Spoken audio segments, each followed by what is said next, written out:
America ఎంతో మంది భారతీయ యువత స్థిరపడాలని కలలు కనే దేశమది. మారుతున్న ప్రభుత్వాలతో మారుతూ వస్తున్న వలస విధానాల వల్ల అమెరికా విమానం ఎక్కాలన్న విద్యార్థులు, ఉద్యోగార్థుల కలలకు కళ్లెంపడుతోంది. మరోవైపు కెనడా వైపునకు వారందరి దృష్టి మరలుతున్న సందర్భాలు ఇటీవల అధికంగా కనిపిస్తున్నాయి. కొన్నేళ్లుగా ఉన్నత విద్య కోసం కెనడా ముంగిట వాలుతున్న భారతీయ విద్యార్థుల సంఖ్య విపరీతంగా పెరిగింది. ఈ నేపథ్యంలో అమెరికాతో పోలిస్తే కెనడాలో మెరుగ్గా ఉన్న విద్య, ఉద్యోగ అవకాశాలేంటి? అక్కడ జీవనశైలి ఎలా ఉంటుంది? శాశ్వత పౌరసత్వం పొందేందుకు పాటించాల్సిన విధానాలేంటి? తదితర వివరాలను అమెరికాలోని అటార్నీ ఎట్లా జనీతా కన్షర్లతో ముఖాముఖిలో చూద్దాం. అమెరికా వెళ్ళాలని ప్రతి ఒక్కరు కూడా అనుకుంటారు. కానీ ఇప్పుడు అమెరికా వెళ్ళిన వారు కూడా అమెరికా నుంచి కెనడా వైపు చూస్తున్నారు. అసలు కెనడా వైపు ఎందుకు చూస్తున్నారు? యుఎస్ నుంచి కెనడా వెళ్ళడానికి కారణాలేంటి అనే విషయాలు తెలుసుకుందాం. మనతో పాటుగా మాట్లాడడానికి అమెరికా నుంచి జనిత కంచర్ల ఉన్నారు. సరే, వారితో మాట్లాడదాం. ఇండియా నుంచి అమెరికా వెళ్ళిన వాళ్ళు, సాఫ్ట్వేర్ ఇంజనీర్లు కావచ్చు, మిగతా వాళ్ళు కావచ్చు, ఎందుకు కెనడా వైపు ఎందుకు చూస్తున్నారు? అంటే ఒక రకంగా చెప్పాలి అని అంటే ఇమిగ్రేషన్ పాలసీస్ అని చెప్పుకోవచ్చు మనము. ఇప్పుడు కెనడాలో ఉన్న ఇమిగ్రేషన్ పాలసీస్, అమెరికాలో ఉన్న ఇమిగ్రేషన్ పాలసీస్ మనం కంపేర్ చేసినట్టయితే I think immigration policies in Canada చాలా ఫ్లెక్సిబుల్ గా ఉన్నాయి. ఎస్పెషల్లీ అంటే టైమ్ లైన్స్ వైజ్ గా కానీ, వీళ్ళకి వర్క్ పర్మిట్లు కానీ, ఆ గ్రీన్ కార్డ్స్ కల్పించడంలో కానీ టైమ్ లైన్స్ చాలా తక్కువగా ఉన్నాయి. ఫ్లెక్సిబిలిటీస్, ప్రోగ్రామ్స్ ఎక్కువగా ఉన్నాయి.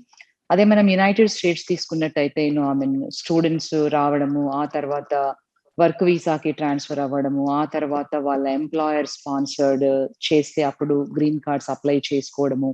అండ్ దెన్ చాలా వెయిట్ టైమ్స్ ఉన్నాయి ఇక్కడ. ఆల్మోస్ట్ కొన్ని కేటగిరీస్ లో గ్రీన్ కార్డ్స్ రావాలి అని అంటే ఒక 20 సంవత్సరాలు వెయిట్ చేయాల్సి వస్తుంది. వాళ్ళకి ఉన్న ఎనర్జీ లెవెల్స్ లో, ఆ యూత్ లో బిజినెస్ డెవలప్ చేయాలన్నా, కొత్తది కంపెనీస్ కానీ కొత్త కొత్త ఐడియాస్ ఫ్లోట్ చేయాలన్నా కూడా వాళ్ళకి ఒక సర్టెన్ ఏజ్ లో ఉంటాయి ఐడియాస్ అన్ని. సో ఆ టైంలో వాళ్ళకి ఇట్లాంటి అవకాశాలు లేకపోవడంతో ఎనర్జీస్ ఉట్టిగా వేస్ట్ చేయడం ఎందుకని చాలా మంది యునైటెడ్ స్టేట్స్ కి వచ్చి స్టూడెంట్స్ వీసాలో వచ్చి చదువుకున్న వాళ్ళు కూడా H1Bs పిక్ కాకపోవడము, లేకపోతే ఇక్కడ ఆ వెయిట్ టైమ్స్ కి ఫ్రస్ట్రేట్ అవ్వడము, కొన్ని సార్లు కిడ్స్ ఏజ్ అవుట్ అవ్వడము, ఇలాంటి అన్ని చూసుకుంటే ఎక్కువగా కెనడా వైపు చూస్తూ ఉన్నారు. లైఫ్ స్టైల్ అది మనం కంపేర్ చేసుకుంటే ఎంప్లాయ్మెంట్ ఆపర్చునిటీస్ కూడా అన్ని సిమిలర్ గానే ఉంటాయి అక్కడ కూడా. The main differentiation కెనడాకి United states కి ఏంటి అంటే కెనేడియన్ ఇమిగ్రేషన్ సిస్టమ్ ఎక్కువగా పాయింట్ బేస్డ్ అన్నమాట. యునైటెడ్ స్టేట్స్ అలా కాదు. లాంగ్వేజ్ కి కొన్ని పాయింట్స్, ఎడ్యుకేషన్ కి అండ్ వర్క్ పర్మిట్ ఉంటే, వర్క్ ఎక్స్పీరియన్స్ ఉంటే కొన్ని పాయింట్స్, తర్వాత ఏజ్ గ్రూప్ కి, అడాప్టబిలిటీకి, ఇట్లా ఎంప్లాయ్మెంట్ అరేంజ్మెంట్ ఉంటే కొన్ని పాయింట్స్, అట్లా పాయింట్ బేస్డ్ సిస్టమ్ ఉంది. ఈ సెంచరీకి తగినట్టుగా అవి మోడర్నైజేషన్ ఉండి వెయిట్ టైమ్స్ తక్కువ ఉండడం మూలాన చాలా మంది అటు చూస్తూ ఉన్నారు కెనడాకి. అయితే H1B కి సంబంధించి ఆ నిబంధనలు ఎలా ఉంటాయి? ఇప్పుడు మనం H1B తీసుకుంటే లైక్ స్టూడెంట్స్ ఇక్కడ చదువుకోవడానికి యూనివర్సిటీస్ లో వస్తారు. వచ్చిన తర్వాత వాళ్ళు కంప్లీట్ అయిపోయిన తర్వాత ఇప్పుడు స్టెమ్ లో అంటే సైన్స్, టెక్నాలజీ, ఇంజనీరింగ్, మ్యాథ్, దీనిలో ఎవరైతే గ్రాడ్యుయేట్ అవుతారో వాళ్ళకి ఒక 3 years ఆఫ్ ఓపీటీ అని ఉంటుందన్నమాట. ఓపీటీ అంటే ఆప్షనల్ ప్రాక్టికల్ ట్రైనింగ్ పీరియడ్ అంటాము. దాంట్లో ఏంటంటే ఆ 3 years వాళ్ళకి వర్క్ ఆథరైజేషన్ ఇస్తారు.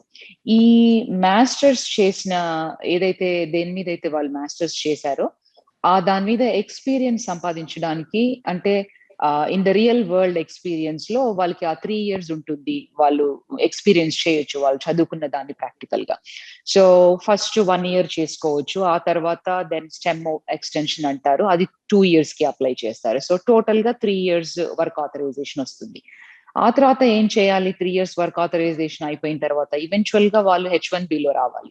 స్టూడెంట్స్ బయట నుంచి కంట్రీ లోపలికి వచ్చే ఆ మ్యాథ్ నంబర్ కి ఈ ఏదైతే H1B పిక్ అయ్యే నంబర్ కి ఈక్వల్ ప్రపోర్షన్స్ లో లేదు అది. సో దాని మూలాన ఏంటి అంటే చాలా డిసప్పాయింట్మెంట్స్ స్టూడెంట్స్ కి. బట్ ఐ గెస్ స్టూడెంట్స్ కూడా ప్రిపేర్డ్ గా వస్తారు. బట్ ఇప్పుడు వాళ్ళకు ఉండే ఆ 3 years లో ఎవ్రీ ఇయర్ లాటరీ ట్రై చేస్తూ ఉంటారు. పిక్ అవుతే that is well and good, వాళ్ళు H1B లోకి వెళ్తారు. బట్ ఒకవేళ పిక్ అయినా కూడా సమ్ రీజన్ లో డినై అయిన వాళ్ళు అట్లా ఎక్కువగా కెనడా వైపు చూస్తూ ఉన్నారు. ఎందుకంటే అక్కడ పాయింట్ బేస్ సిస్టమ్స్ వీళ్ళు మీట్ అవ్వడము, డైరెక్ట్ గా పర్మనెంట్ రెసిడెన్సీ రావడము. అంటే ఇక్కడైతే ఎంప్లాయర్ ద్వారా స్పాన్సర్షిప్ ఉండాలి, వాళ్ళు ఇయర్స్ కపుల్ డెకేడ్స్ వెయిట్ చేయాల్సి వస్తుంది. ఆ తర్వాత వస్తుంది. ఈలోగా ఏంటి అంటే వాళ్ళకున్న ఐడియాస్ అవన్నీ కూడా ఒక కంపెనీ ఓపెన్ చేసి ఏదన్నా చేయాలన్నా కూడా ఈ రిస్ట్రిక్షన్స్ అనేవి అడ్డొస్తున్నాయి వాళ్ళకి. ఆ ఫ్రీనెస్ లేదు వాళ్ళకి ఆ బిజినెస్ చేయడానికి. సో దాని మూలంగా కూడా ఎక్కువ మంది అటు చూడడము. బట్ ఓవరాల్ గా చూసి అయితే కొంచెం డిసప్పాయింట్మెంట్. ఎందుకంటే దే హ్యాడ్ టు ఇంక్రీజ్ ఈ 85 నెంబర్ ఏదైతే ఉన్నదో 85,000 పర్ యానమ్ అది ఇంక్రీజ్ చేయాలి. ఎందుకనంటే ఈక్వల్ ప్రపోర్షన్స్ లో. అండ్ ఈ మధ్య లాటరీలో ఏంటి అనంటే చాలా మంది ఇద్దరు ముగ్గురు ఎంప్లాయర్స్ తో చేస్తూ ఉన్నారు. దానివల్ల ఫెయిర్ షేర్ అంటే నిజంగా ఒక ఎంప్లాయర్ తో ఉండి చేసిన వాళ్ళకి ఆ ఫెయిర్ షేర్ రావట్లేదు అనేది కూడా వినిపిస్తుంది. But lottery system is not a real good one. ఒక 45% స్టూడెంట్ ఎన్రోల్మెంట్ డ్రాప్ ఉంది అని యుఎస్ కాలేజెస్ రిపోర్ట్ చేశాయి. ఓకే. ప్రస్తుతానికి భారతీయులు, అక్కడ ఉన్న భారతీయులు ఎంతమంది గ్రీన్ కార్డ్ కోసం అప్లై చేశారు? ఎంత ఇంకా పెండింగ్ లో ఉన్నాయి? రాబోయే రోజుల్లో ఇది ఇట్లాగే కొనసాగితే ఇంకా ఎట్లా ఉండబోతుంది? సో ఓన్లీ ఎంప్లాయ్మెంట్ బేస్డ్ చూసుకుంటే మనకు మోర్ దాన్ ఎ మిలియన్ తప్పకుండా ఉంటారు. అండ్ దెన్ ఇప్పుడు గ్రీన్ కార్డ్స్ లో ఏంటి అంటే మనకు పర్ కంట్రీ కోటాస్ ఉంటాయి అనమాట. ఈచ్ కంట్రీకి ఇంత కోటా. ఇప్పుడు మన ఇండియన్ తీసుకుంటే మనకు ఓన్లీ 7% ఉందన్నమాట out of the total employment based లో. అవుట్ ఆఫ్ 120,000 అంటే 1,20,000లో ఓన్లీ మనకు 8,400 మాత్రమే పర్ యానం ఇస్తున్నారు. అంటే పర్ కంట్రీ బేస్డ్ లిమిటేషన్స్ తోని. కెనడాలో అయితే 1.5 లోనే గ్రీన్ కార్డ్ వస్తుంది. గ్రీన్ కార్డ్ తో ఏంటి అంటే చాలా ఫ్లెక్సిబిలిటీస్ ఉన్నాయి వాళ్ళకి. కార్పొరేషన్ ఓపెన్ చేసుకోవచ్చు, బిజినెస్ ఫ్లోట్ చేసుకోవచ్చు, ఇంకా రకరకాలుగా అన్నమాట. అంటే రకరకాల బిజినెసెస్ ఫ్లెక్సిబిలిటీ. ఇక్కడ కూడా ఏంటంటే వర్క్ ఫ్రమ్ హోమ్ ఉండి ఒక పర్సన్ ఒక 2-3 క్లయింట్స్ కి వర్క్ చేసే ఆపర్చునిటీస్ కూడా. అదే H1B మీద ఉంటే కాంకరెంట్ H1Bs చేస్తూ ఉండాలి వాళ్ళు. మెయిన్ H1B కి కాంకరెంట్ అంటే చేసి అది అప్రూవ్ అయితేనే వాళ్ళు వర్క్ చేయాలి. అలాగే గ్రీన్ కార్డ్ ఉందనుకోండి వాళ్ళు డిఫరెంట్ థింగ్స్ ఎక్స్ప్లోర్ చేయొచ్చు. సో ఇట్లా they are kind of losing the creamy layer to a different country.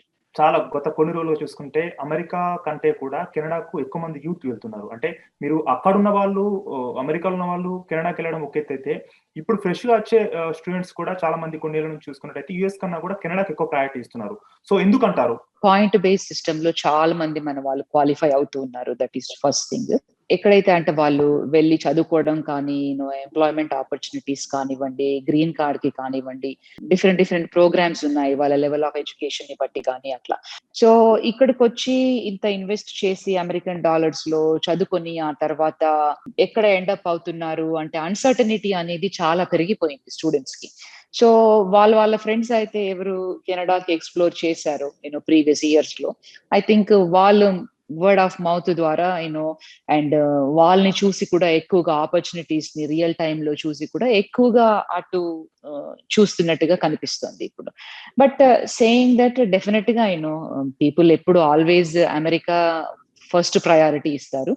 So ఇది ఇట్లా కొనసాగితే ఎలా ఉండబోతుంది? అంటే ఏ విధమైన ఏ అంశాలపైన ప్రభావితం చూపెట్టే అవకాశం ఉంది? అంటే ఐ థింక్ యునైటెడ్ స్టేట్స్ కూడా దీనిలో ఆలోచిస్తారు వాళ్ళు. ఎందుకంటే అంటే లూజ్ చేసుకోరు అట్లా క్రీమీ లేయర్ అంతాను. బట్ వీళ్ళు they had to come up with new plans కానీ, ఎవరైతే ఇప్పుడు వీళ్ళు వెళ్ళిపోయే వాళ్ళని రిటైన్ చేయడానికి కొత్తగా సమ్ పాలసీస్ ఇంట్రడ్యూస్ చేయాలి. ఇప్పుడు ఈ యుఎస్ ఇమిగ్రేషన్ లాస్ అనేది ఆల్మోస్ట్ 3 decades ఓల్డ్ రూల్స్. అంటే రీసెంట్ గా కూడా ఈ నేషనల్ ఫౌండేషన్ ఫర్ అమెరికా వాళ్ళు కూడా ఒక నివేదిక ఇచ్చారు. ఎక్కువ మంది భారతీయ నిపుణులు కానీ ఎక్కువ మంది కెనడాకు వైపు వెళ్తున్నారు. సో వాళ్ళు ఇచ్చిన నివేదిక ఆధారంగా ఏమైనా ఇమిగ్రేషన్ విధానాలు ఏమైనా చేంజ్ చేసే అవకాశం కనిపిస్తుందా? ప్రస్తుతానికి అయితే చూస్తున్నారు ఇట్లా ఈ ఈగల్ యాక్ట్ అని పర్ కంట్రీ లిమిటేషన్స్ తీసేయాలని చాలా ఇంట్రడ్యూస్ చేశారు. కానీ అది ఫైనల్ గా పాస్ అవ్వాలి సక్సెస్ఫుల్ గా. సో అక్కడ ఫెయిల్ అవుతున్నారు అనమాట. కెనడా నంబర్ 1 గా స్టాండ్ అయింది multi cultural country in the world లాగా. ఎందుకనంటే అంత డైవర్సిఫికేషన్ ఎక్కువగా ఉంది. అఫ్ కోర్స్ అమెరికాలో కూడా ఉంది, but not as much as in Canada. కెనడాలోకి వచ్చేస్తే ఉన్నత విద్య అట్లాగే ఉద్యోగ అవకాశాలు ఎట్లా ఉంటాయి? I think similar to United states ఉన్నాయి. ఉద్యోగ అవకాశాలు కూడా అప్పుడు అంటే స్టూడెంట్స్ రావడము, చదువుకోవడము, ఆ తర్వాత వాళ్ళు వర్క్ పర్మిట్స్ అప్లై చేసుకోవడము, ఆ తర్వాత గ్రీన్ కార్డ్స్, సిటిజన్షిప్స్ తీసుకోవడము, ఇవన్నీ కూడా ఐ మీన్ అక్కడ నుంచి ఇటు నుంచి అటు వెళ్తూ ఉంటారు. బట్ యెస్, ఉద్యోగపరంగా అక్కడ కూడా జాబ్ ఆపర్చునిటీస్ అవన్నీ కూడా ఈక్వలెంట్ టు హియర్. జీవన విధానం ఎట్లా ఉంటుంది? యూఎస్, కెనడాతో పోలిస్తే జీవన విధానం ఎట్లా? జీవన విధానము సిమిలర్ గానే ఉంటుంది. ఇంకా లిటిల్ బిట్ కోల్డర్ సైడ్ అని చెప్పుకోవచ్చు మనం. బట్ డెఫినెట్‌గా లైఫ్ స్టైల్ చూస్తే it is similar to the United states. కెనడాలో సిటిజన్‌షిప్‌తో అమెరికాలో ఉద్యోగాలు అంటే చాలా మంది కెనడాకి వచ్చిన తర్వాత ఇక్కడ సిటిజన్‌షిప్ తోటి యూఎస్‌లో ఉద్యోగాలు చేయడానికి మూవ్ అవుతూ ఉంటారు. సో, అట్లా అది ఏ విధంగా ఉంటుంది? Canadian green card permanent resident వచ్చి పీఆర్ అంటారు వాళ్ళకి. సో పీఆర్ వచ్చిన తర్వాత వితిన్ 3 ఇయర్స్ లోనే వాళ్ళు కెనేడియన్ సిటిజన్షిప్ తీసుకోవచ్చు. అదే అమెరికాకి పోలిస్తే ఇప్పుడు ఇక్కడ 5 ఇయర్స్ వెయిట్ చేయాలి మీరు. అమెరికాకి, మెక్సికోకి, కెనడాకి ఒక అగ్రిమెంట్ ఉంది. అది మనము నాఫ్టా అంటాం అనమాట. Mexican citizens and then Canadian citizens TN visas అని ఉంటాయి, ట్రేడ్ నేషనల్ వీసాస్ అని. దాని కింద వచ్చి వర్క్ చేస్తూ ఉంటారు. ఈ వీసా ఎలా అంటే సిమిలర్ టు H1B, అంటే వాళ్ళు రిక్వైర్మెంట్స్ మీట్ అవ్వాలి. కెనడా సిటిజన్షిప్ వాళ్ళకు అమెరికాలో గ్రీన్ కార్డ్ కానీ శాశ్వత నివాసం కానీ ఎట్లా ఉంటుంది? ఇప్పుడు మళ్ళీ వాళ్ళు కెనేడియన్ టీఎన్ వీసా మీద వచ్చి వాళ్ళు గ్రీన్ కార్డ్ చేసుకోవాలి అనుకుంటే టీఎన్ నుంచి డైరెక్ట్ గా చేసుకోలేరు గ్రీన్ కార్డ్. H1 కానీ L1 కానీ వెళ్ళి ఆ తర్వాత గ్రీన్ కార్డ్ కి అప్లై చేసుకునే అవకాశము ఉంటుంది. బట్ అదర్ ఆపర్చునిటీస్ ఉన్నాయి, లైక్ H1B కి మూవ్ అవ్వడం, ఎందుకంటే ఆల్రెడీ వాళ్ళు వర్క్ చేస్తూ ఉంటారు ఇన్సైడ్ ద కంట్రీ.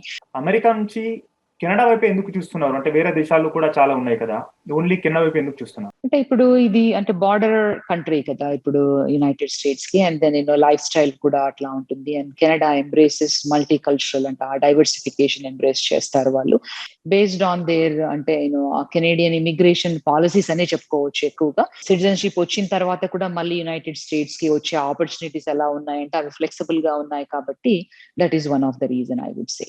ఇప్పుడు విదేశాల్లో చదువుకోవాలి, సెట్ కావాలనుకుంటున్న వాళ్ళ కోసం కెనడా, యుఎస్ ఈ రెండిట్లో ఏది చూస్ చేసుకుంటే వాళ్ళు తొందరగా స్థిరపడతారు, పిఆర్ రావడానికి కానీ మిగతా అవకాశాలు ఎట్లా ఉంటాయి? అంటే మనం పిక్ అండ్ చూస్ అని చెప్పలేము. ఇట్ డిపెండ్స్ అపాన్, అంటే వాళ్ళ రిక్వైర్మెంట్స్ ని బట్టి. ఇప్పుడు కొన్ని యూనివర్సిటీస్ ఇక్కడ ఉంటే ఏ దానిలో వర్క్ చేయాలనుకున్నా కూడా ఆ యూనివర్సిటీస్ లోంచి గ్రాడ్యుయేట్ అయిన తర్వాత ఆపర్చునిటీస్ ఎక్కువగానే ఉంటుంది.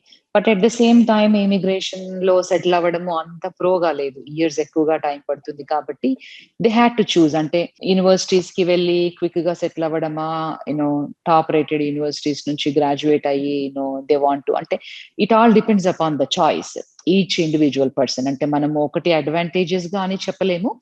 బట్ ఇప్పుడున్న పరిస్థితిలో ఏంటి అంటే యూత్ కి చాలా ఇన్స్టెంట్ అనేది అలవాటు అయిపోయింది. సో అలాంటప్పుడు ఏంటి అంటే కెనడాకి ఎక్కువగా, అంటే తక్కువ టైం ఫ్రేమ్ లో క్విక్ గా సెటిల్ అవ్వచ్చు కాబట్టి అది ఒకటి చూస్ చేసుకుంటారు. ఏ దానికి ఉండే అడ్వాంటేజెస్ దానికే ఉన్నాయి. అంటే అమెరికా మీద కంపేర్ చేసి కెనడా బాగుందని, కెనడా మీద కంపేర్ చేసి మనం అమెరికా బాగుంది అని చెప్పలేము.